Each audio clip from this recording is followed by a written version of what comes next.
শ্রদ্ধেয় মজলিস শুরার সদস্য ভাই ও বোনেরা, আসসালামু আলাইকুম ওয়া রাহমাতুল্লাহি ওয়া বারাকাতুহু।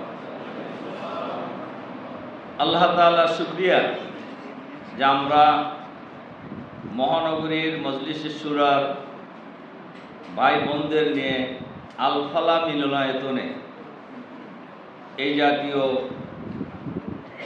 মজলিস শুরার অধিবেশন করার সুযোগ পেয়েছি। এর জন্য মহামনিবের দরবারে আমরা আবারও শুকরিয়া আদায় করি আলহামদুলিল্লাহ, যেটা আমরা 2 মাস 3 মাস আগেও কোনো সময় ধারণা করতে পারিনি। আলহামদুলিল্লাহ, এই পরিবেশটা আল্লাহ তাআলার পক্ষ থেকে তৈরি করে দেওয়া হয়েছে। এই দেশের মজলুম মানুষকে মুক্ত করার জন্যই আল্লাহ তাআলা এই পরিবেশ আমাদের জন্য দান করেছেন।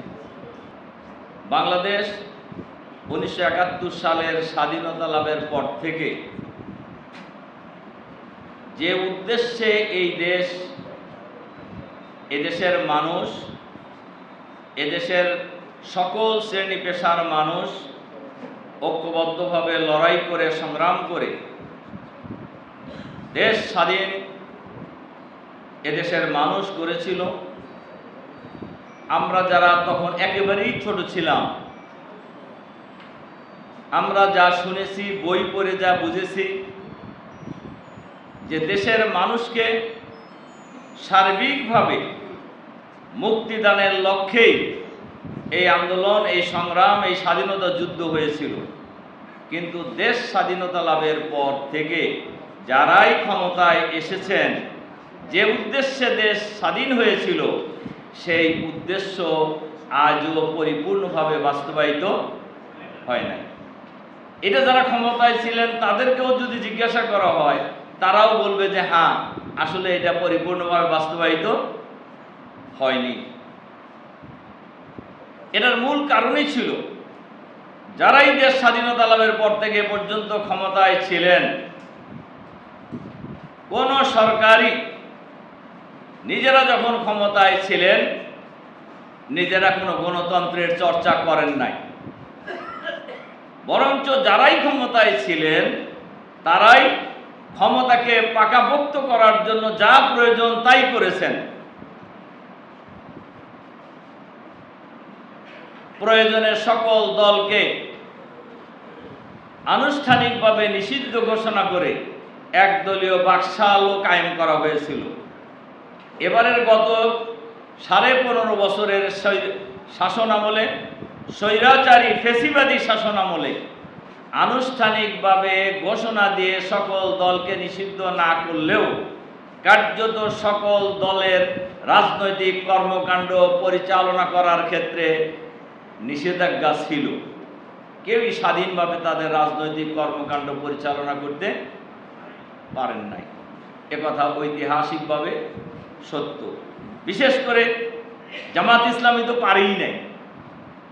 জামাত এবং শিবির বলা যায় এই 15.5 বছরে স্বাধীনভাবে তাদের রাজনৈতিক কর্মসূচি পালন করতে পারেন নাই, রাজনীতি চর্চা করতেও পারেন নাই। এটাও এক ধরনের বাকশালী শাসন ব্যবস্থাই ছিল, অঘোষিত বাকশাল। গণতন্ত্রের লেবাসে অঘোষিত বাকশালী শাসন ব্যবস্থা সমাজে প্রতিষ্ঠিত ছিল। সম্মানিত মজলিস শুরার সদস্য ভাই এবং বোনেরা, এই সরকারের আমলেই, মানে বিগত সরকারের, পরাজিত সরকারের আমলে, পতিত সরকারের আমলে তারা শুরু থেকেই কয়েকটি এজেন্ডা নিয়ে বাংলাদেশের শাসন ক্ষমতায় 2009 সালের 10ই জানুয়ারি তাদের যাত্রা শুরু করেছিল। প্রথম যাত্রা ছিল তাদের, প্রথম কর্মসূচি ছিল তাদের এদেশের মানুষের আশা আকাঙ্ক্ষার প্রতীক দেশপ্রেমিক সেনাবাহিনীকে দুর্বল করে দেওয়া। তার ফলশ্রুতিতেই 25শে ফেব্রুয়ারি বিডিআরের হেডকোয়ার্টার পিলখানায় নারকীয় হত্যাকাণ্ড পরিচালনা করা হয়েছে। আজ পর্যন্ত এই হত্যাকাণ্ডের মূল নায়কদেরকে গ্রেপ্তার করা হয় নাই।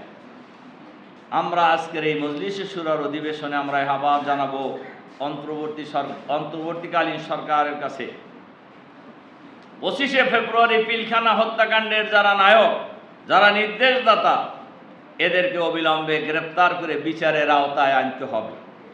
প্রকৃত দোষীদের শাস্তির ব্যবস্থা করতে হবে। 2, এই সরকারের এজেন্ডা ছিল বাংলাদেশের জনগণের আশা আকাঙ্ক্ষার প্রতীক, বাংলাদেশের সীমানা রক্ষায় প্রতিশ্রুতিবদ্ধ যে আদর্শ, সে আদর্শ হলো ইসলামী শক্তি। ইসলাম এবং ইসলামী শক্তিকে নিশ্চিহ্ন করে দেওয়া তাদের একটা এজেন্ডা ছিল, এবং সেই এজেন্ডা বাস্তবায়ন করতে গিয়েই জামাত ইসলামীর আমির মাওলানা মতিউর রহমান নিজামী সহ জামাতের প্রথম কাতারের 11 জন নেতাকে কাউকে ফাঁসি দিয়ে হত্যা করা হয়েছে, কাউকে জেলখানায় তিলে তিলে হত্যা করা হয়েছে। যে তারা জামাতকে নিশ্চিহ্ন করার জন্যই জামাত নেতৃবৃন্দকে ফাঁসি দিয়ে তারা হত্যা করে। কিন্তু তারা এই কথা জানে না যে ইসলাম একটি আদর্শবাদী আন্দোলন। 5-10 জন নেতাকে হত্যা করে এই আন্দোলনকে দমন করা যায় না। এটা তারা জানে না যে জামাতে একটি আদর্শবাদী আন্দোলনের নেতাদেরকে হত্যা করে একটি আদর্শকে নিশ্চিহ্ন করা যায় না। এটার আরেকবার প্রমাণিত হয়েছে বাংলাদেশে। ইতিমধ্যেই বাংলাদেশে অতীতের যে কোনো সময়ের চাইতে জামাত এখন অনেক গুণ শক্তিশালী, আলহামদুলিল্লাহ। এটা আল্লাহ তাআলার মেহেরবানি, আল্লাহ তাআলার রহমত। যে জমিনে শহীদের রক্তে ঝরে সেই জমিন আল্লাহর দ্বীনের জন্য উর্বর হয়ে যায়। যে জমিনে শহীদের রক্ত ঝরে সেই জমিনের জনগণ অন্যায় অসত্যের বিরুদ্ধে প্রতিবাদী হয়ে যায়। যে জমিনে শহীদের রক্ত ঝরে ওই জমিনের আন্দোলনকারীদেরকে কোনো বাধা বিপত্তি, জুলুম, নির্যাতন চালিয়ে রোখা যায় না। এটাই তার প্রমাণ। সম্মানিত মজলিসে শুরার সদস্য ভাই ও বোনেরা, এই সরকারের তৃতীয় এজেন্ডা ছিল বাংলাদেশে কোনো দেশপ্রেমিক মানুষ কথা বলতে পারবে না, এবং এ কারণেই এই সরকারের অন্যায়, অত্যাচার, জুলুম, নির্যাতনের বিরুদ্ধে যারাই কথা বলেছেন তাদেরই টুটি চেপে ধরা হয়েছে। হয় তাদেরকে গ্রেপ্তার করে কারাগারে বন্দী করা হয়েছে, অথবা গুম করা হয়েছে, অথবা খুন করা হয়েছে, অথবা ক্রস ফায়ার দিয়ে রাস্তার ধারে ফেলে রাখা হয়েছে, অথবা আয়না ঘরে বন্দী করে জুলুমের পর জুলুম, নির্যাতন চালিয়ে তিলে তিলে অনেককেই নিঃশেষ করে দেওয়া হয়েছে। অনেকের ইতিহাস জানা যায়, শোনা যায় যে অনেককেই হত্যা করে শরীরের সাথে পাথর বেঁধে নদীতে ফেলে দেওয়া হয়েছে। কিন্তু জুলুম, নির্যাতন চালানোর পরেও সরকারের বিরুদ্ধে কোনো আন্দোলনকে কিন্তু তারা থামাইতে পারেন নাই।